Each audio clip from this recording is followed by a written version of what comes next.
Hello friends, competition fight में आपका फिर से स्वागत है। तो आज हम बहुत ही इंपॉर्टेंट टॉपिक करने वाले हैं, मुगल साम्राज्य। आपको पता है कि जितने भी एग्जाम होते हैं उसमें आपको मुगल साम्राज्य से कुछ ज्यादा ही क्वेश्चन पूछने को आते हैं। जस्ट लाइक बाबर हो गया, हुमायूं हो गया, अकबर, जहांगीर, शाहजहां, औरंगजेब जो हुआ, शिवाजी, मराठा साम्राज्य जो है, इस सब से बहुत सारे क्वेश्चन का वेटेज जो होते हैं ना, बहुत ही ज्यादा होता है। तो आज हम एक एक करके सारा का सारा आपको कवर करवाऊंगा और ये सेशन आपके लिए मोस्ट इम्पोर्टेंट है। आप लास्ट तक इस वीडियो को देखिएगा। आपको जितना भी टॉपिक मैं करवाऊंगा और वो भी ट्रिकी जीके के साथ करवाऊंगा, तो आप इसको मतलब ज्यादा से ज्यादा बच्चों में शेयर कर दीजिएगा और चैनल को सब्सक्राइब जरूर कर लीजिएगा। अगर आप पहली बार इस चैनल पे आए हैं तो चैनल को जरूर सब्सक्राइब कर लीजिएगा। और यहाँ पे मैथ का सेशन भी आपको एडवांस मैथ से लेके सारा चीज देखने को मिलेगा। तो आप इसको ज्यादा से ज्यादा शेयर जरूर कर लीजिएगा और सब्सक्राइब तो जरूर कर लीजिएगा और बेल आइकन को दबा दीजिएगा, घंटे की तरह होगा, ताकि मैं जब भी वीडियो बनाऊं आपके पास वीडियो जाता रहे। ठीक है फ्रेंड्स, तो चलते हैं ज्यादा बातें ना करके। हम आज पढ़ते हैं क्या, मुगल साम्राज्य।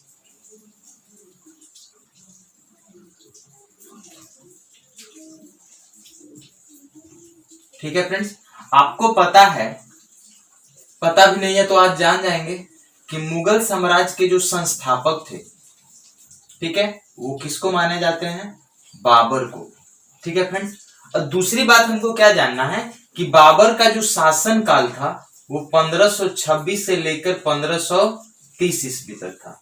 ठीक है फ्रेंड्स, बाबर का जो शासन काल था 1526 से 1530 ईस्वी तक था। ठीक है, उसके बाद जो बाबर थे, इनके जो पिता का नाम था, ठीक है फ्रेंड्स, वो थे उमर शेख मिर्जा।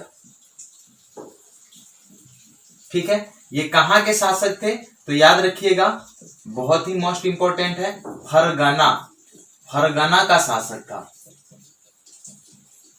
ठीक है फ्रेंड्स, और ये जो फरगना के शासक थे, ये वहां पे बैठे कब थे, मतलब वहां पे इनका 8 जून 1494 को इनका वहां पे राज्याभिषेक हुआ था। 8 जून 1494। ठीक है फ्रेंड्स, आप इसको भी याद रखिएगा। 8 जून 1494 को इनका क्या हुआ था, ये फरगना का शासक थे, वहां पे इनका राज्याभिषेक हुआ था। ठीक है, अब बात कर लेते हैं थोड़ा बाबर के बारे में। तो बाबर का जो जन्म हुआ था, ठीक है, इनका जो बाबर का जो जन्म हुआ था वो हुआ था फरवरी महीने में 1483 में हुआ था। ठीक है फ्रेंड्स, आप इस चीज को भी याद रखिए कि उनका जन्म कब हुआ था, तो 1483 ईस्वी में आपका ये बाबर का जन्म हुआ था। जो मुगल साम्राज्य के संस्थापक हैं वो बाबर थे। इनका शासन काल 1526 से लेकर 1530 ईस्वी तक था। पिता का नाम उमर शेख मिर्जा, जो फरगना का शासक था। 8 जून 1494 को ये फरगना के शासक बने। जन्म इनका हुआ था 1483 ईस्वी को। ठीक है फ्रेंड्स, अब आगे अगर बात कर ले तो बाबर जो था, बाबर के जो 4 पुत्र थे, जो ये बाबर थे, इनके कितने पुत्र थे, 4 पुत्र थे। पहला का नाम बहुत ही मोस्ट इंपोर्टेंट है, आपको पता होगा, हुमायूं। उसके बाद है कामरान, उसके बाद है हिंदाल, और उसके बाद है अस्करी। ठीक है फ्रेंड्स, बाबर जो थे उनके 4 पुत्र थे, हुमायूं, कामरान, हिंदाल और अस्करी। आप इसको याद रखिएगा, बहुत ही मोस्ट इंपोर्टेंट क्वेश्चन है। अब दूसरी बात कर लेते हैं कि जो बाबर थे, इसने क्या किया, भारत पर 5 बार आक्रमण किया।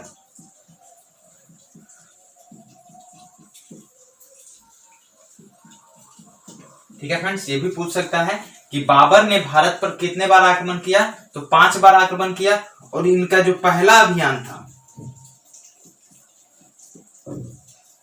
ये 1519 ईस्वी में, इनका प्रथम अभियान 1519 ईस्वी में यूसुफ जाई जाति के विरुद्ध था। यूसुफ जई जाति था उस समय में, उसके विरुद्ध इन्होंने पहला अभियान चलाया था 1519 में। इन्होंने उसमें 2 जगह का नाम था, ये आपका क्या है, जगह का नाम है बाजौर और भेरा। बाजौर और भेरा पर इन्होंने क्या कर लिया था, अधिकार कर लिया था, मतलब कब्जा कर लिया था। बाजौर और भेरा पर अपना अधिकार दिया। एक बार शुरू से देखिए, मुगल साम्राज्य के जो संस्थापक थे वो बाबर थे। इनका शासनकाल 1526 से 1530 ईस्वी तक था। इनके पिता का नाम उमर शेख मिर्जा था, ये फरगना के शासक थे। इनका जन्म जो हुआ था फरवरी 1483 में, और ये इनके जो पिताजी थे वो फरगना के शासक कब बने, उनका राज्याभिषेक कब हुआ, 8 जून 1494 को। हुमायूं जो था वो इनके 4 पुत्र थे, हुमायूं, कामरान, हिंदाल और अस्करी। बाबर ने भारत पर 5 बार आक्रमण किया। पहला जो उसका अभियान था 1519 ईस्वी में था, यूसुफ जई जाति के विरुद्ध में था। उसने क्या किया, बाजौर और भेरा पर कब्जा कर लिया, अधिकार कर लिया। ठीक है फ्रेंड्स, तो यहां तक आपको मतलब कोई भी प्रॉब्लम नहीं होगी आई थिंक। तो आप इसका स्क्रीनशॉट ले लीजिए, और अगर आपको ये सेशन अच्छा लग रहा होगा तो ज्यादा से ज्यादा शेयर कर दीजिएगा और चैनल को सब्सक्राइब तो जरूर कीजिएगा, क्योंकि यहाँ पे आपको बहुत अच्छी अच्छी चीजें देखने को मिलेंगी। चलिए ठीक है, आगे बढ़ते हैं।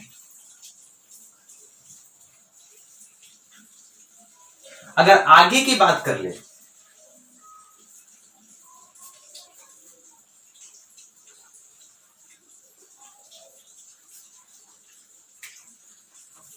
याद रखिएगा, एक मैं ट्रिक लिखता हूं। बाबर ने बहुत सारे युद्ध भी लड़े थे, बाबर का युद्ध। ठीक है फ्रेंड्स, बहुत मस्त है, ये बार बार क्वेश्चन पूछा जाता है, याद रखिएगा। पानी पिया, खाना खाया, चाय पिया, घर गया, मर गया। ठीक है फ्रेंड्स, बहुत मस्त है। पानी पिया, खाना खाया, चाय पिया, घर गया और मर गया। आपको पता है कि पानी से क्या हो जाएगा, पानीपत का प्रथम युद्ध। ठीक है फ्रेंड्स, खाना से हो जाएगा खानवा का युद्ध, चाय से हो जाएगा चंदेरी का युद्ध, घर से हो जाएगा घाघरा का युद्ध, और देखिए मर गया यानी उसका मृत्यु कब हुआ था। ठीक है फ्रेंड, इसको आप याद रखिएगा।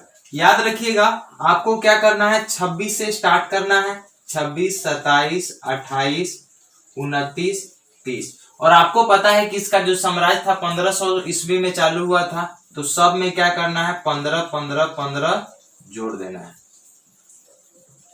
ठीक है फ्रेंड्स, और अगला क्या बात आता है कि ये भी पूछता है कि जो पानीपत का प्रथम युद्ध हुआ वो किसके साथ हुआ, खानवा का युद्ध किसके साथ हुआ, चंदेरी का युद्ध किसके साथ हुआ, घाघरा का युद्ध किसके साथ हुआ।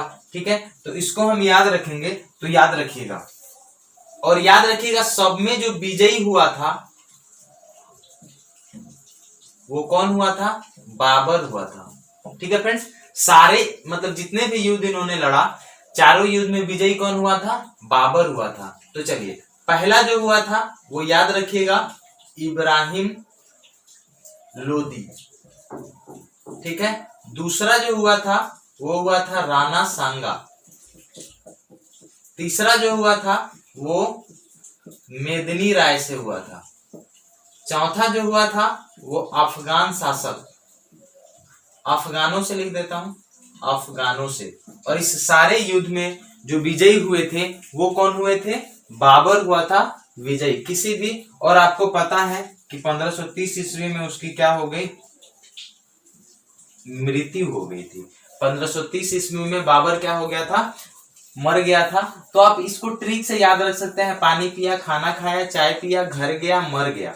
ठीक है फ्रेंड्स, पानी से हो गया पानीपत का प्रथम युद्ध 1526 में, खाना से हो गया खानवा का युद्ध 1527, चाय से चंदेरी का युद्ध 1528, घर से घाघरा का युद्ध 1529 और मर गया यानी मृत्यु उसकी कब हुई थी 1530 ईस्वी में।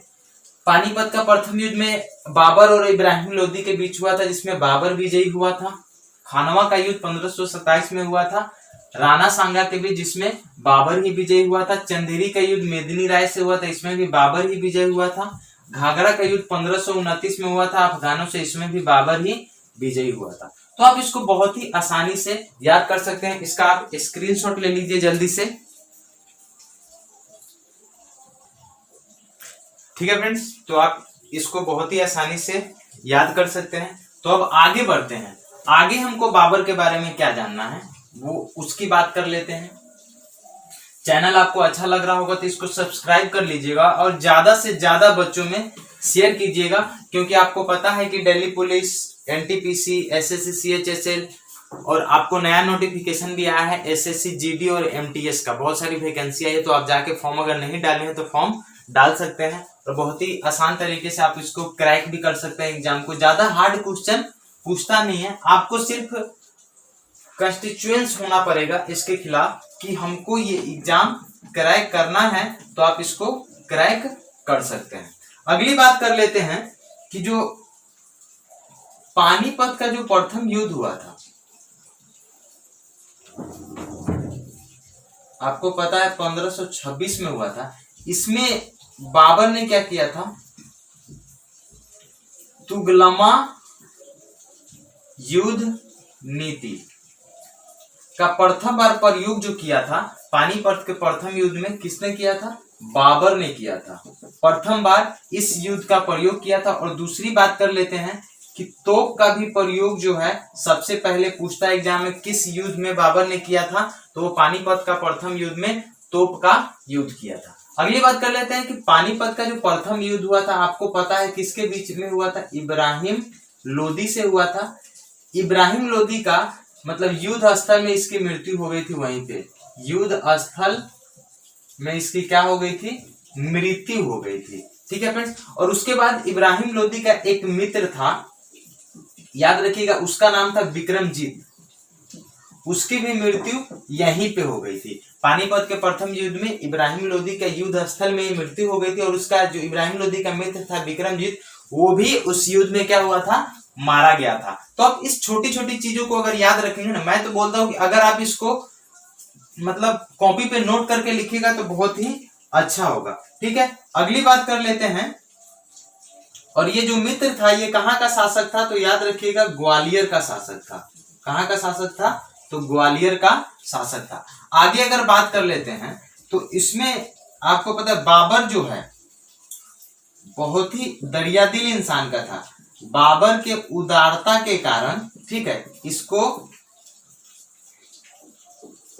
कलंदर की उपाधि दी गई थी। क्या, कलंदर की उपाधि दी गई थी। याद रखिएगा, बाबर की उदारता के लिए इसको किसकी उपाधि दी गई थी, तो कलंदर की उपाधि दी गई थी। ठीक है फ्रेंड्स, तो आप इस चीज को याद रखिएगा। चलिए आगे बढ़ते हैं, इसका स्क्रीनशॉट ले लीजिए आप। बहुत ही मोस्ट इंपोर्टेंट क्वेश्चन है, डायरेक्ट आपको एग्जाम में पूछा जा सकता है कि पानी पर सबसे पहले प्रथम मतलब तोप का युद्ध किसमें हुआ, सबसे फर्स्ट बार बाबर ने किया, तो पानीपत का प्रथम। तुगलमा युद्ध नीति किस मतलब युद्ध से रिलेटेड है, तो पानीपत का प्रथम युद्ध से। पानीपत का प्रथम युद्ध किसके बीच में हुआ था, इब्राहिम लोदी, जिसका युद्ध स्थल में मृत्यु हो गई थी। बाबर के उदारता के लिए उसे किसकी उपाधि दी गई थी, तो कलंदर की उपाधि दी गई थी। ये भी पूछ सकता है कि विक्रमजीत जो इब्राहिम लोदी का साथ दिया वो कहाँ का शासक था, तो ग्वालियर का शासक था। ठीक है फ्रेंड्स, तो यहां तक तो आपको कोई प्रॉब्लम नहीं होने वाली है। आई थिंक आपको जितना डिटेल में पढ़ाया आपको कोई प्रॉब्लम नहीं होगी। आगे बढ़ते हैं, बाबर के बारे में कुछ और चीज जान लेते हैं। ठीक है, अब देखिए आपको थोड़ा खानवा के बारे में भी जान लीजिए। खानवा का युद्ध, आपको पता है खानवा का युद्ध जो हुआ था, आपको बताया था पानी पिया खाना खाया, पानी पिया खाना खाया चाय पे, यानी ये आपका 1527 ईस्वी में हुआ था। और किसके बीच हुआ था, तो राणा सांगा से हुआ था। याद रखिएगा क्या बोलता है कि खानवा के युद्ध में बाबर ने जिहाद का नारा दिया था। किसका नारा दिया था, जिहाद का नारा दिया था। ठीक है फ्रेंड्स, बाबर ने किस युद्ध में जिहाद का नारा दिया? तो खानवा का युद्ध। बहुत बार एग्जाम में पूछा गया है क्वेश्चन, इसीलिए मैं इसको आपको बता देता हूं कि खानवा के युद्ध में बाबर ने किसका नारा दिया था? तो जिहाद का नारा दिया था। ये बहुत ही मोस्ट इंपोर्टेंट क्वेश्चन है, आप इसको नोट करके लिखेंगे, VVI क्वेश्चन है, ये बार बार एग्जाम में पूछा गया क्वेश्चन है। आगे अगर बात कर ले इसके बारे में, ठीक है, तो याद रखिएगा राणा सांगा है ना, तो 30 जनवरी 1528 ईस्वी को जहर देने के कारण, ठीक है, राणा सांगा की क्या हो गई? मृत्यु हो गई। राणा सांगा की मृत्यु हो गई। ठीक है, जहर देने के कारण जो था राणा सांगा की क्या हो गई? मृत्यु हो गई। यानी 30 जनवरी 1528 को राणा सांगा क्या हो गए? भगवान को प्यारे हो गए। 30 जनवरी 1528 को जहर देने के कारण राणा सांगा को मतलब क्या हो गए? भगवान के प्यारे हो गए। बहुत ही मोस्ट इंपोर्टेंट क्वेश्चन है। कोई ऐसा चीज नहीं पढ़ाऊंगा आपको जो एग्जाम में डायरेक्ट नहीं पूछे जा सकते हैं। ठीक है फ्रेंड्स, तो यहां तक तो आपको सारी बातें क्लियर हो गई। ठीक है, अगली बात कर लेते हैं। अगला बात कर लेते हैं, उसके बाद क्या है, मतलब जो इसकी मृत्यु हुई थी वो 48 वर्ष की उम्र में, मतलब वो जब 48 साल के थे, ठीक है, 48 साल की उम्र में आपको 26 दिसंबर 1530 को, आपको तो पहले ही बता चुका हूं कि 1530 में इनकी मृत्यु हुई थी। और कहां पे हुई थी ये मोस्ट इंपोर्टेंट है, ये आगरा में हुई थी। ठीक है फ्रेंड्स, आगरा में इनकी मृत्यु हो गई थी। मृत्यु 48 वर्ष की उम्र में 26 दिसंबर 1530 को हुआ था, आगरा में हुआ था। लेकिन आगरा में होने के बाद इनको पूछता है कि शुरू में जो था, ठीक है, इनको आगरा के आराम बाग में दफनाया गया था। आगरा के आराम बाग में दफनाया गया था। आगरा में मृत्यु हुई और आगरा में एक आराम बाग है, वहीं पे मतलब बगीचा है, वहीं पे इनको क्या किया गया? दफनाया गया। लेकिन प्रॉब्लम क्या खड़ा होता है कि आगरा में तो दफनाया गया, आराम बाग में दफनाया गया जब ये मरे, लेकिन इनकी जो इच्छा थी वो वहां दफनाने की नहीं थी। उनका इच्छा थी कहां पे दफनाने की? तो याद रखिएगा, उसके बाद ये बोले कि जब भी मैं मरूं हमको काबुल में दफनाया जाना चाहिए था, काबुल में। तो बाद में इनको कहां पे दफनाया गया? इनको काबुल में दफनाया गया। ठीक है फ्रेंड्स, पहले इनको आगरा के आराम बाग में दफनाया गया और उसके बाद इनको कहां दफना दिया गया? काबुल में दफना दिया गया। तो ये सब चीजें हैं जो आपको याद रखनी है, बहुत ही मस्ट। जितना भी मैं टॉपिक पढ़ाया हूं आपको, सारा का सारा डायरेक्ट एग्जाम में पूछे जा सकते हैं। ठीक है फ्रेंड्स, तो यहां तक आपको कोई मतलब, अगला बात कर लेते हैं कि बाबर की जो मातृभाषा थी वो थी तुर्की। याद रखिएगा, ये क्या था? तुर्की था। बाबर का ये पूछता है एग्जाम में कि बाबर की जो मातृभाषा थी वो क्या थी? तुर्की थी। और पूछेगा कि मुगलों की राजभाषा क्या थी? तो याद रखिएगा फारसी। वो मैं आगे पढ़ाऊंगा आपको। तो यहाँ पे आपका तुर्की था और उसके बाद वह अरबी, ये जो बाबर था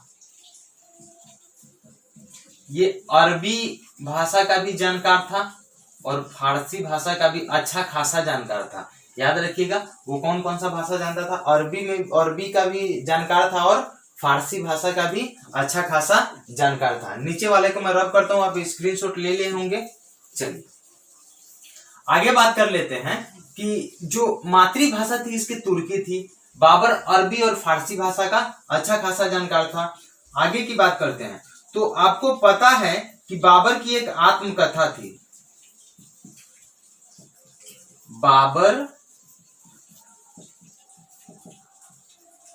बाबरनामा। अब पूछेगा सर बाबरनामा लिखा किसने था? तो याद रखिएगा, बाबरनामा खुद बाबर ने लिखी थी।